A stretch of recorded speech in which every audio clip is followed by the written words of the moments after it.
There's a little foam to actually protect it. So.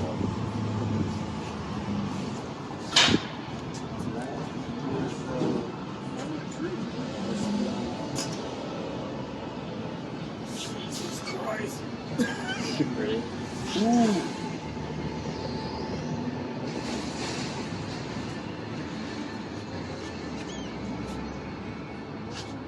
Thanks, Serge. This thing's beautiful, man. Dude, you like it? It's beautiful. Except for a couple times it doesn't get Oh man. It's even better in person. The metallic flake is like my favorite thing. I work with Roth Metal Flake, which I think is in more like the Orange County area, but they've got like the best paint.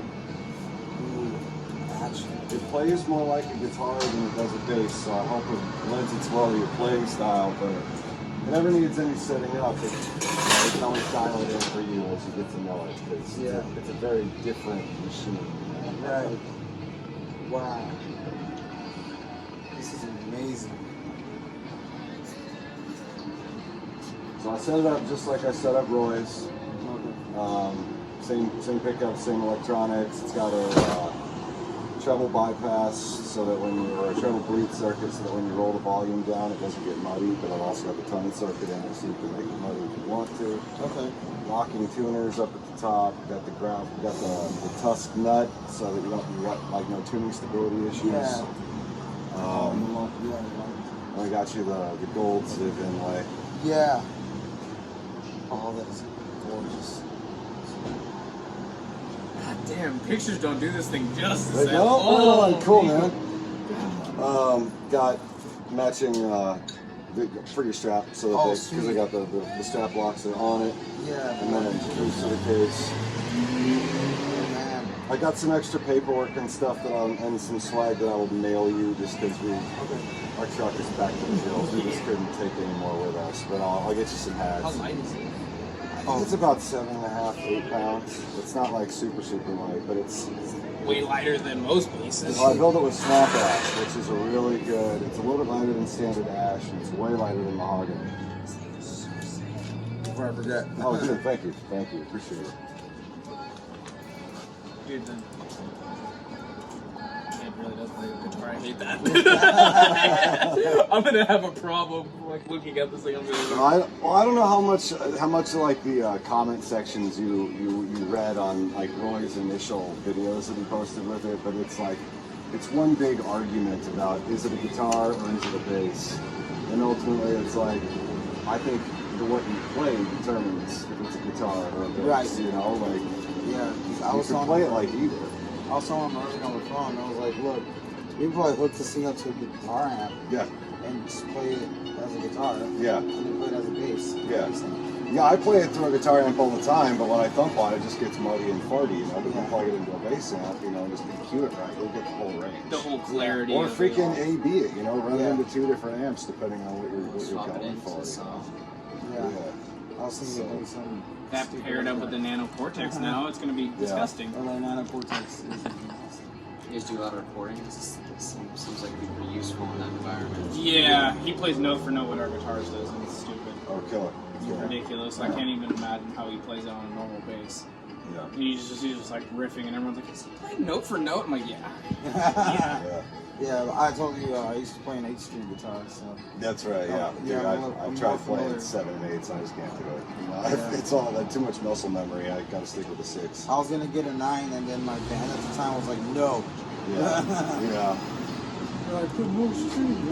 So I'll tell you what I tell everybody, just because, you know, this is built in a one climate and it's coming to a different climate. You know? Right. So you might get, you know, because it's drier down here. So if you give it a few weeks and you start getting, you know, Fred Sprout or something, I almost feel like it's almost got little already just because it's chilly.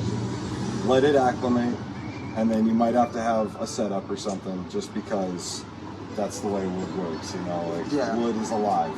And so if the neck starts to shrink a little bit, some of the metal might kind of pop out a little bit, and then you just have that filed down, and then you know, you just got to set it up to the drier environment. That's just the way it works. But once you have your initial, like, you give it depending on whether or not you keep it in a like climatized environment, if you just keep it out in, like, I don't know what your studio is like or whatever. So it might acclimate faster or slower depending on whatever. But Might go slower with our studio because it's a little bit cooler. Yeah. It's one of the coolest rooms Yeah. in the studio, and its performance during the winter.